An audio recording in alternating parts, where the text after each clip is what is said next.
हिजो त माथि गरेर। नमस्कार अनि हार्दिक स्वागत छ दर्शकबिन कार्यक्रम सगरमाथा विशेषमा। म भूपाल लुइटेल। सङ्घीयता चित्रबहादुर केसीले भने जस्तो कता कता यो देशका लागि गल्फासो जस्तो पछिल्ला राजनीतिक घटनाक्रमले देखाइरहेको छ। प्रदेशहरू दाउपेचमा छन्, केन्द्र सरकार धरापमा छ, तथापि प्रधानमन्त्रीले यही 27 गते विश्वासको मत लिने आँट गर्नुभएको छ। त्यसका लागि विशेष अधिवेशन आह्वान गरिएको छ। काङ्ग्रेस हामी विपक्षका लागि बस्नका लागि हो र चुनावबाट निर्वाचित नभइकन अब सरकारमा जान्नौँ भन्यो। तर ठाउँ ठाउँमा माओवादी केन्द्रसँग उसले गठबन्धन बनाइरहेको छ। प्रदेशमा त्यही दाउपेचमा ऊ कता कता रमाएको हो कि आरोप यसरी लागिरहेको छ। कङ्ग्रेस जस्तो दलले विकृत यो कता कता संसदीय व्यवस्थाभित्र किन खेलो फड्को गर्ने ठाउँ दिइरहेको छ? वारपारको अवस्थामा ऊ किन पुग्न चाहिरहेको छैन?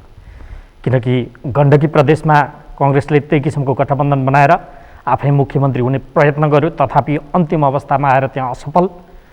लुम्बिनी प्रदेशका यी घटनाक्रममा पनि कङ्ग्रेसको साथ देखिन्छ माओवादी केन्द्रलाई, र उसले आँट गर्यो। त्यहाँ पनि कता कता अस्थिरता कर्णालीमा त देखि नै सक्यो। अब केन्द्रमा पनि 27 गते विश्वासको मत प्रधानमन्त्रीले लिनुभन्दा अगाडि काङ्ग्रेसले कुनै डिसिजन गर्न सक्छ या मुलुकलाई चुनावतिर लगेर यो फोहोरी राजनीतिबाट उन्मुक्ति दिन चाहन्छ काङ्ग्रेस? किनकि जनता शोकमा छन्, जनता ताण्डव देखेर हैरान छन्।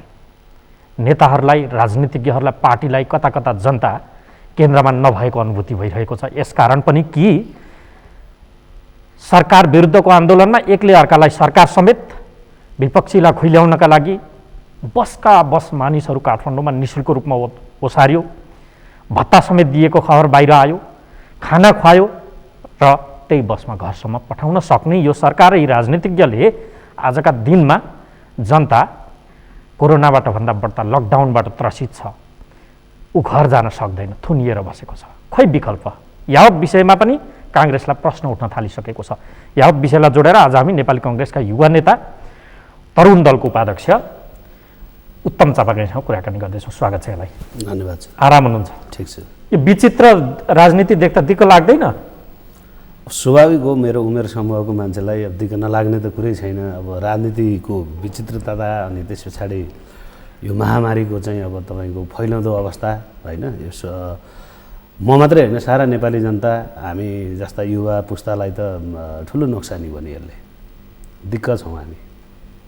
तर त्यस सत्ताको रक्षामा पौडिनका लागि तम तयार आज काङ्ग्रेस देखिन्छ, आलोचना यो छ।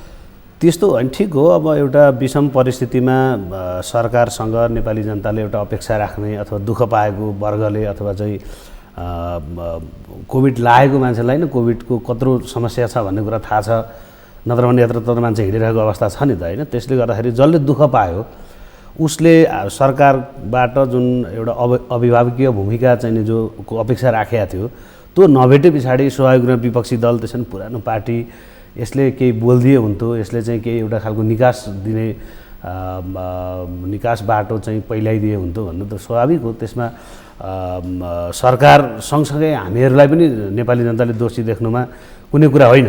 त्यो उहाँहरू नेपाली जनताले हामीमाथि गरेको भरोसा हो, त्यसलाई हामीलाई दोषी देख्नुभयो भन्दा पनि हामी आफू पनि सच्चिएर यो सरकारलाई दबाब दिएर यो सरकार, यो राज्य, यहाँको प्रशासनलाई एउटा थितिमा हिँडाउने काम त हाम्रो पनि दायित्व हो नि। तर नि उत्तम चापागाईजी सुन्दा टर्रो लाग्छ, यथार्थ त्यही हो। 51 पछाडि अर्थात् 48 पछाडिको संसदीय व्यवस्थामा मूल रूपमा कङ्ग्रेसभित्र जे देखियो आज कम्युनिस्टले त्यही सिकिरहेको। तपाईँहरूको त्यो बेला 3674 नीति तथा कार्यक्रम पास हुन नसक्नु, पार्टी फुट्नु हुँदै हुँदै अब सुरा सुन्दरी प्रकरण होइन, यावत जे देखिएको थियो नि आजको दिनमा त्यस्तै अभिगत, त्यस्तै पुनरावृत्ति। तपाईँले भनेका कुराहरू केही चाहिँ देखिएका छन्, तर के हो भने यहाँ सधैँभरि हिजो के भयो भन्ने कुरा होइन। हिजोलाई चाहिँ हाम्रा शासकहरूले, हाम्रा पार्टी राजनीतिक दलहरूले चाहिँ हिजोको परिस्थिति, हिजोको व्यवस्थाले गरेको परिस्थिति, ल्याएको परिस्थिति पनि नेपाली जनताको अनुकूलमा थिएन। नेपाललाई एउटा उन्नतितर्फ, प्रगतितर्फ हिँडाउने खालको वातावरण जे अल्झनहरू रहे, जो संविधानमा रहे होलान्, जो कोही शासकहरू मार्फत रहे होलान्, ती कुराहरूलाई चाहिँ तपाईँको अनुभवी त्यो कुराको अनुभवलाई लिएर आज धेरै ठुलो परिवर्तन भयो। यस परिवर्तन पछाडि 48 सालमा गिरिजाप्रसाद कोइरालाले यो गर्नुभएको थियो, 51 सालमा आएर यो गर्नुभएको थियो, 54 सालमा चाहिँ अर्कोले यसो गरेको थियो, शेरबहादुर देउवाले यसो, त्यो भनिराख्ने बेला अहिले होइन। अहिले सारा कुराको परिवर्तन पश्चात नेपाली जनताले एउटा दललाई ठुलो पार्टीको रूपमा चाहिँ अझ 2/3 हाराहारी एउटा पार्टीलाई पुर्याउँदै गर्नु भनेको चाहिँ तपाईँको केपी ओलीलाई रमाइलो गर्नको लागि होइन। मैले तपाईँका मार्फत अन्य सञ्चार माध्यम मार्फत पनि यो कुरा भन्ने गरेको छु। उहाँलाई रमाइलो गर्नका निमित्त होइन, केही सीमित आफूलाई शासक ठान्नेहरूलाई रमाइलो गर्नका निमित्त यो परिवर्तन गरिएको थिएन, यत्राको बलिदानी भएको होइन।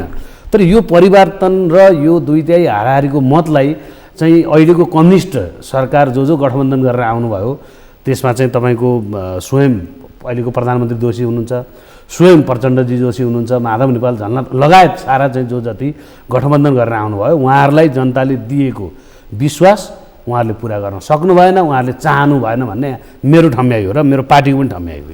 त्यो ठम्याइ हो। तर मैले अघि तपाईँलाई त्यति बेलाको सुरासुरन्तरी प्रकरणदेखि 3674 तपाईँको पार्टीभित्रको विभाजनको विषय जोडेँ।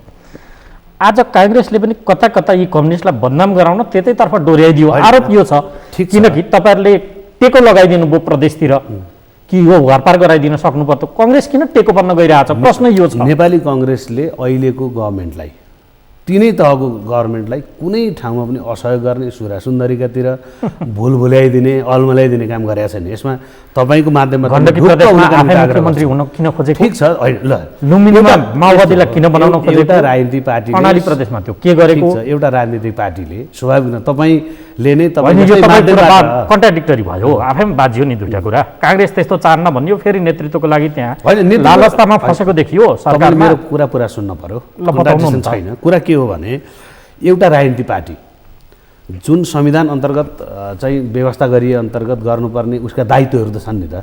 ती दायित्वबाटै पछाडि हटेर तपाईँको 5 वर्षका लागि यहाँ हामीले भन्यौँ यो नेपाली जनताले 5 वर्षको निमित्त स्थायी शान्ति समृद्धिका निमित्त चाहिँ यो पार्टीलाई अथवा कम्युनिस्ट गठबन्धनलाई 2/3 दिँदै गर्दा हामीले पनि यसलाई रचनात्मक प्रतिपक्षको रूपबाट भूमिका निर्वाह गरेर केही चिजहरूमा खबर जसले जो चाहिँ बाटो अथवा संविधानको ट्र्याकभन्दा बाहिर हिँड्दै गर्दा सचेत गराउने दायित्व हाम्रो हो हामीले भन्दै गर्दा लथालिङ्ग छोड्दै हिँड्ने काङ्ग्रेस आजभन्दा 3-4 महिना अगाडिको कुरा यही थियो होइन? यो के अरे नेपालमा छोडिदिने, जिम्मेवारीबाट भाग्ने, एउटा गम्भीर प्रतिपक्षी हुन नसक्ने, संविधानले दिएको अन्तर्गतको एउटा राजनीतिक दलले निर्वाह गर्नुपर्ने भूमिकाबाट पनि भागिदिने काङ्ग्रेस भन्ने कुरा आएको थियो, हो कि नि त?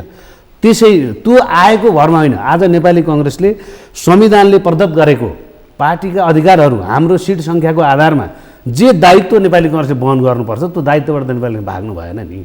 अब त्यसलाई तपाईँले अथवा बुझ्नेले ताण्डव विद्या भनिदिने कि अथवा चाहिँ कसलाई भुलभुल्याइदियो गरिदिने कि भनेर व्याख्या गर्न मिलेन। कुरो आफैमा बाजी हो। चैतको 10-11 गते हो क्या र तपाईँको पार्टीको सभापति विराटनगर पुग्दै गर्दा के भन्दै हुनुहुन्थ्यो भन्दा कङ्ग्रेस अविश्वासको प्रस्ताव पनि ल्याउँदैन, यो सरकारमा जाँदैन पनि। अर्थात् सरकारका प्रति कङ्ग्रेसको लालसा छैन, यो सत्ता दाउपेचमा कङ्ग्रेस लाग्दैन। उहाँको आशय भनाइ नि ठ्याक्कै त्यही छ। त्यसको 11 दिनमा आफ्नो नेतृत्वमा सरकार बनाउने केन्द्रीय कमिटीले निर्णय गर्यो। कुरा कसरी बाजिएको छ कि कसरी युटर्न काङ्ग्रेस यसरी भइरहेको छ? सत्ता र अविश्वासको प्रस्ताव ल्याउँदिन भन्ने कङ्ग्रेस आजको दिनमा खुट्टो उचालेर त्यही सरकारमा जान बसिरहेको छ।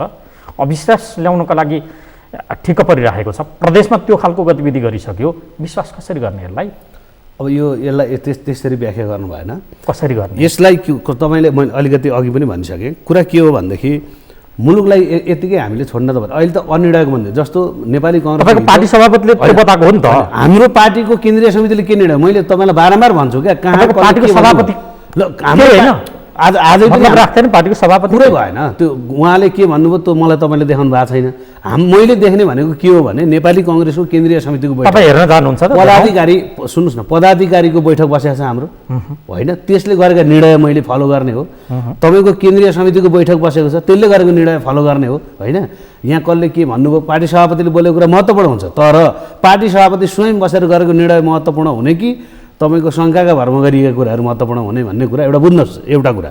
दोस्रो कुरा बुझ्न के जरुरी छ भने मुलुकलाई एउटा बन्दी अवस्थामा हिजो हामी यो संसद के अरे विघटित संसदलाई चाहिँ के अरे अदालतबाट सच्याउनु पर्छ, यो संविधानले को मर्म र भावना विपरीतको चाहिँ कार्य भयो भनेर हामीले भनेका हौँ होइन?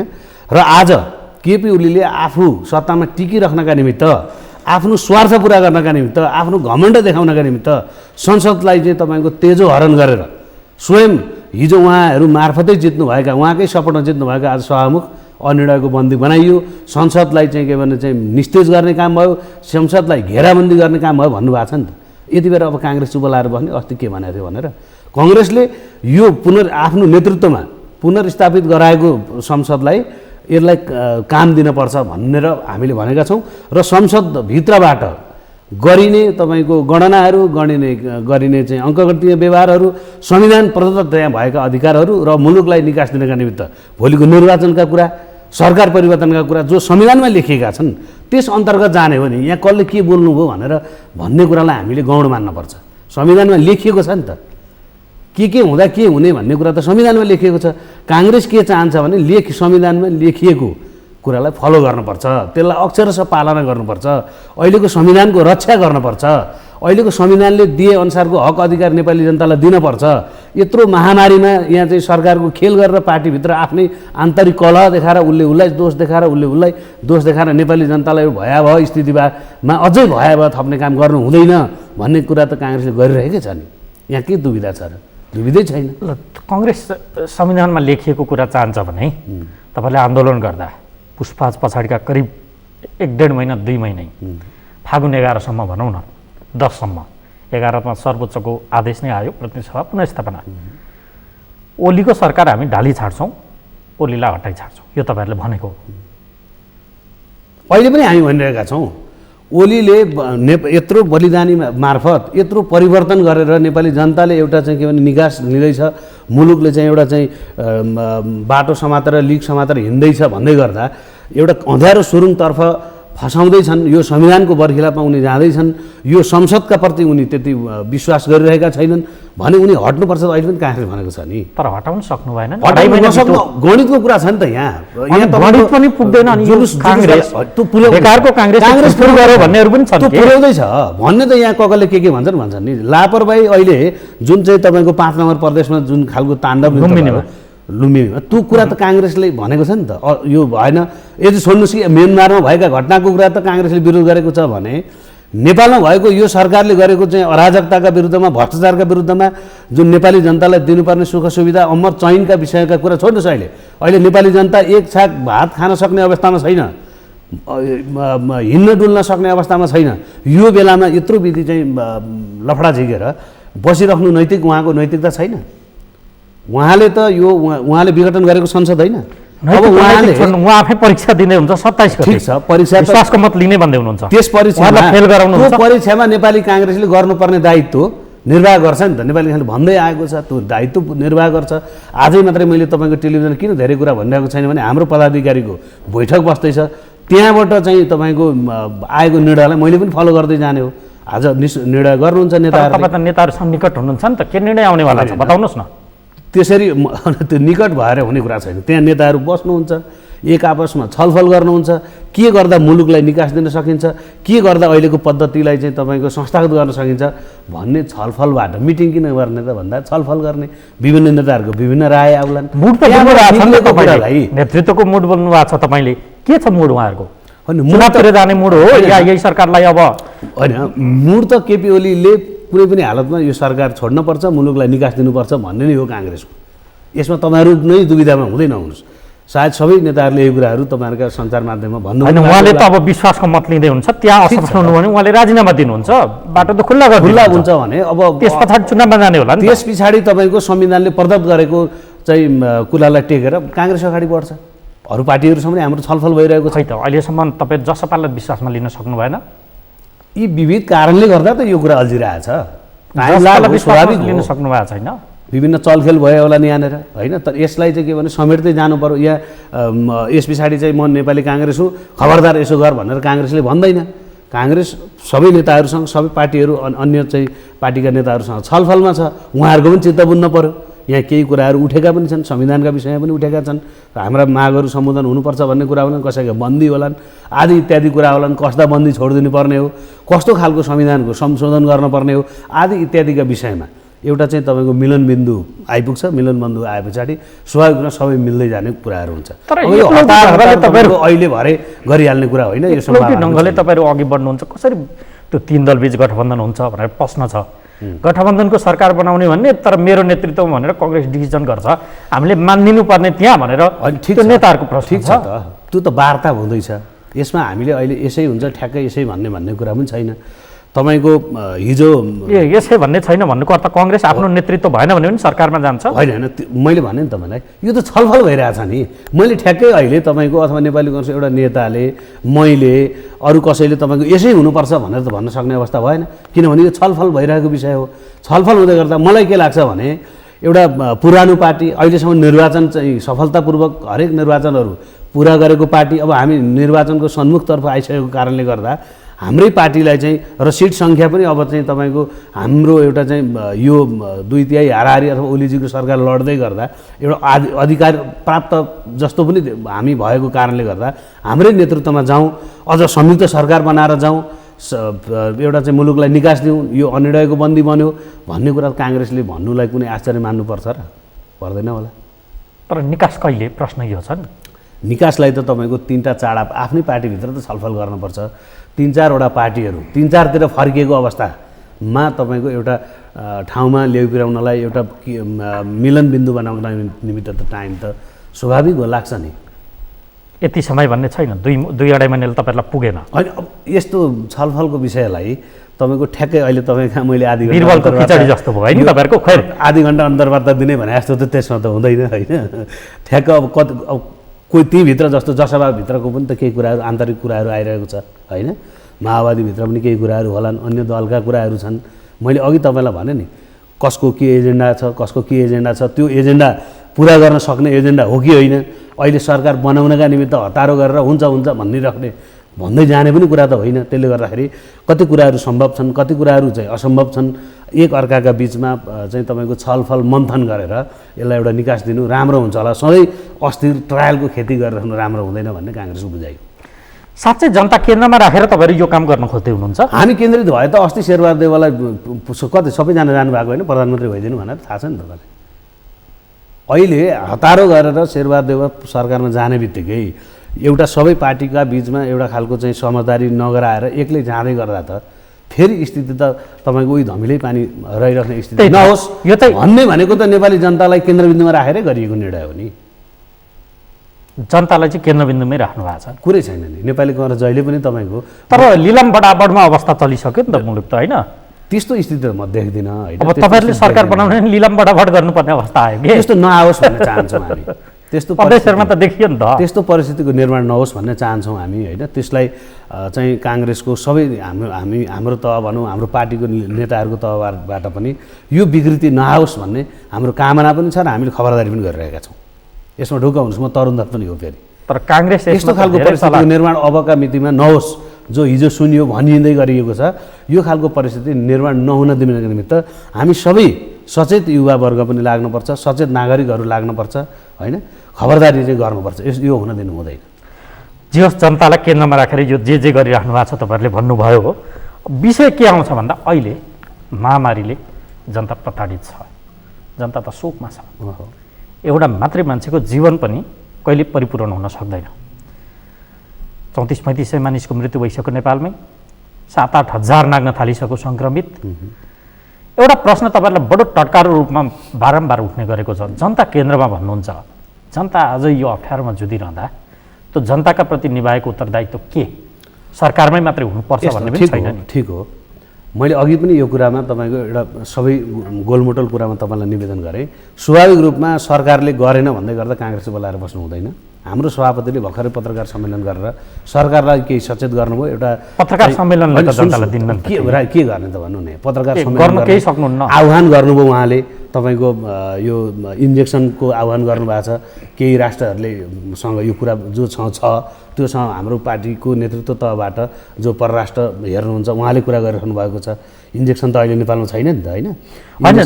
डाइरेक्ट जोडिएर केही गर्न सक्नुहुन्छ? मेरो प्रश्न जोडिएकै विषय। अर्को कुरा सुन्नुहोस्, हाम्रा मार्फत तपाईँले देख्नुभयो होला जनतालाई सेवा गर्ने विभिन्न जिल्लामा जो मान्छेहरू बाटो हिँड्दै गर्दै जाँदा एउटा जिल्लाबाट अर्को जिल्ला घर पुग्न नसक्दै गरेको अवस्थामा हाम्रा साथीभाइहरूले सहयोग गर्नुभएको छ। हामीले आह्वान गरेका छौँ त्यो कुराहरू।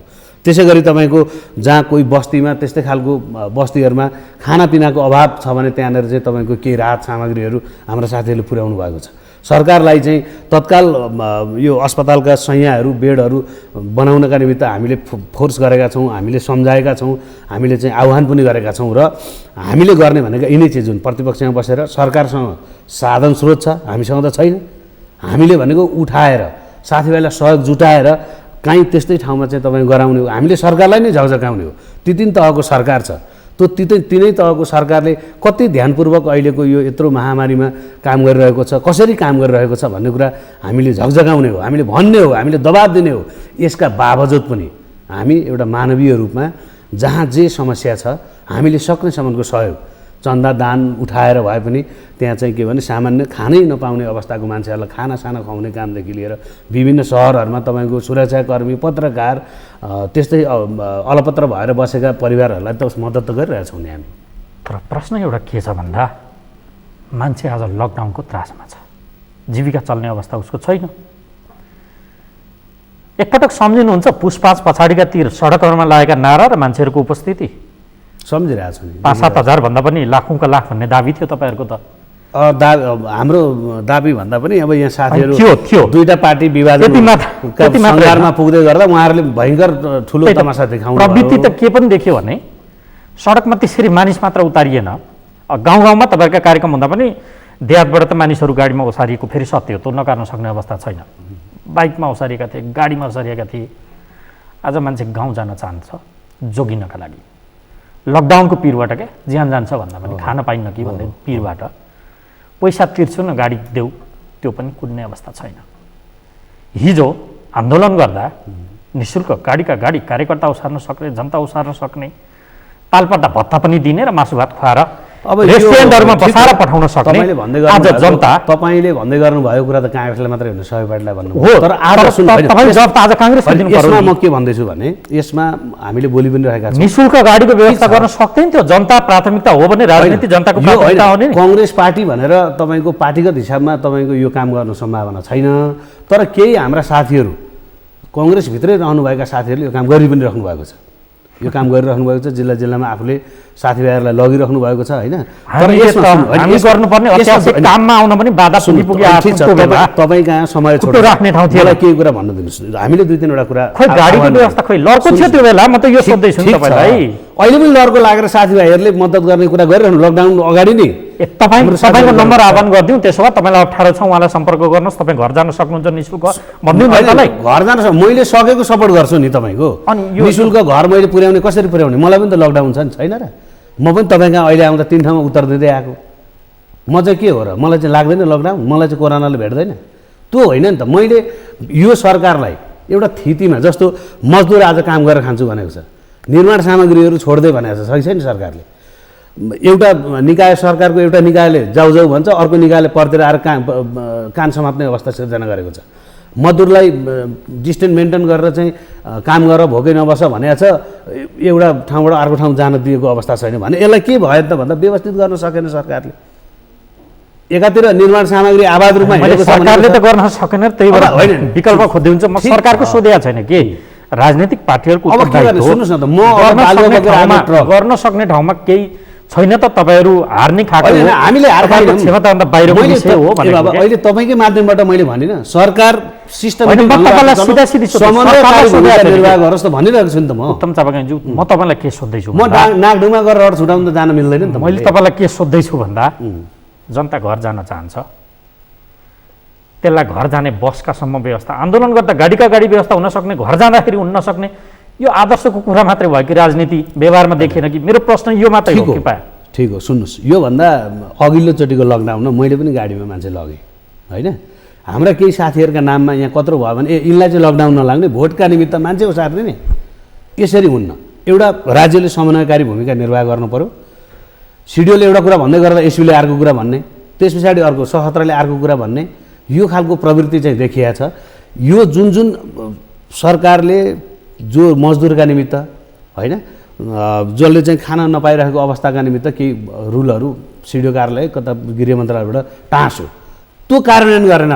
त्यसलाई कार्यान्वयन गराउने दायित्व तपाईँ हाम्रो हो, हामी त्यसका पक्षमा छौँ, हामीले गरिरहेका छौँ। तर अहिले राजनीतिक पार्टीका नाममा गाडी खोजेर लहरको लगाएर मान्छे लाने बेला होइन नि यो। यो परिस्थिति भनेको तपाईँको भुइँचालो आएको परिस्थिति, यो परिस्थिति बाढी पहिरो आएको परिस्थिति होइन नि। त्योभन्दा झन् ठुलो सङ्कट हो। ठिक छ, सङ्कट हो, तर त्यसरी मान्छे लिएर सार्दै हिँड्ने अवस्था होइन नि त यो। यसलाई त व्यवस्थित गर्ने हो नि। सीमित गाडीमा जबरजस्ती मान्छे झुन्डिएर कोचिएर जाँदा चाहिँ ठिक थियो। त्यो जानु हुँदैन, लानु हुँदैन भनेकै छौँ त हामीले। तपाईँ मेरो कुरै त्यो राम्रो होइन नि त। तीबाट फैल्यो भनेका छन्। आज तपाईँलाई म भन्छु, मेरो घर दुर्गम ठाउँमा पर्छ, भोजपुर पर्छ। अहिले हामीसँग त्यहाँबाट कुरा गर्ने साथीहरूले के भन्नुहुन्छ भने यताबाट घरघरती मान्छे आएका कारणले कोरोना बोकेर आयो कि भन्ने पनि छ नि त। यसलाई व्यवस्थित तवरले पठाइदिएको भए छ होइन, यसलाई व्यवस्थित गर्नु पर्यो। तवरले पठाउने भनेको त्यो स्रोत साधन कसले जुटाउने त? अब हामीले अब तपाईँको ठिक छ, आन्दोलन गर्दा जुट्छ। मेरो त प्रश्न त्यही थियो। ठिक छ, तपाईँले भन्नुभयो केही भन्नु जस्तो हामीले आह्वान गर्न सकिन्छ। तर अहिले त के छ भने सवारी साधन चलाउन पनि पाइँदैन नि त। पास नेपाल तरुण दल भनेर लेखेर दिएर हुन्छ? पास तपाईँको नेपाली कङ्ग्रेस भनेर लेखेर दिन्छ, छोडिदिन्छ? ल एक गाडी मान्छे अहिले पठाउँदा कहाँ हुन्छ? त्यो होइन। यो काम राज्यले गर्ने हो, राज्यको दायित्व हो यो। हामीले आह्वान के गर्न सक्छौँ भने बस व्यवसायी सङ्घहरूलाई त्यस्तो खालको परिस्थिति भएको यहाँबाट हुर्र तपाईँको सङ्घसभा अथवा बर्दिया पठाएर भएन। त्यहाँको स्थानीय सरकार अथवा त्यहाँको प्रशासनले तिनलाई 10 दिन क्वारेन्टाइनमा राख्न सक्ने वातावरण सिर्जना गर्न पनि सक्नुपर्छ। यहाँबाट मान्छे पठाइदिने मात्रै कुरा नगर्नुहोस् तपाईँ। यो चाहिँ बेथिति हुन्छ। त्यसो हुँदाखेरि यसलाई थितिगत ढङ्गबाट मुलुकले अथवा राज्यले चाहिँ यो सरकारले तपाईँको यो मान्छेहरूलाई व्यवस्थित गर्न सक्नुपर्छ। तपाईँले भने जस्तो यहाँबाट गाडी मान्छे चाहिँ तपाईँको विभिन्न जिल्लामा पठाइदिएर यो समस्याको समाधान हुँदैन। झन् साह्रो चाहिँ तपाईँको यो रोग व्याध चाहिँ फैलिने काम हुन्छ। त्यसले गर्दा त्यहाँको मान्छे पनि त्राइमाम बनाउने, यहाँको मान्छे पनि त्राइ बनाउने भन्दा पनि जो प्रशासन छ, सरकार छ, समन्वयकारी भूमिका निर्वाह गरेर एउटाले एक थोक भन्ने अर्काले अर्को थोक भनेर होइन, समन्वयकारी भूमिका निर्वाह गरेर मजदुरहरूले सामान्य यो स्वास्थ्यको मापदण्डहरू चाहिँ अपनाएर काम गर्ने खालको वातावरण सिर्जना गर्नु पर्यो। कति महिना लकडाउन हुन्छ भन्ने मान्छेले असारसम्म हुन्छ, होइन यो त दसैँसम्म पुग्छ, होइन यो त केपी ओलीले अस्ति धरहरा उद्घाटन गर्दाखेरि खोलिदिनु भयो, अब अर्को चाहिँ तपाईँको अप्पर तामाकोसी उद्घाटन गर्ने फेरि त्यो रमाइला कुराहरू गरेर यो रोग व्याध चाहिँ तपाईँको साम्य हुँदैन। यो यसरी कुरा गर्दै हिँड्ने खेलाउँदै गर्ने कुरा पनि होइन। अहिले समन्वयकारी भूमिका राज्यले पनि गर्नुपर्छ। हाम्रो दबाब छ, हामी आग्रह गर्छौँ। हामीले के सहयोग गर्नुपर्छ सरकारलाई? हामी काँधमा काँध मिलाएर यो महामारीबाट उन्मुक्ति हुनका निमित्त नेपाली कङ्ग्रेस, हामी युवा नेपाल तरुण दल एकदम तयार अवस्थामा छौँ। यही यो महत्त्वपूर्ण समय र संवादका लागि तपाईँलाई धन्यवाद। धन्यवाद छ। र आदरणीय दर्शकहरू, कार्यक्रमको निर्धारित समय सक्यो। आज हामीले समसामयिक राजनीतिक विषय र महामारीमा राजनीतिक दलको दायित्व यसलाई समेत केन्द्रमा राखेर नेपाली कङ्ग्रेसका युवा नेता तरुण दलका उपाध्यक्ष उत्तम चापागाईसँग कुराकानी गऱ्यौँ। हामीलाई आजलाई बिदा दिनुहोस्। नमस्कार।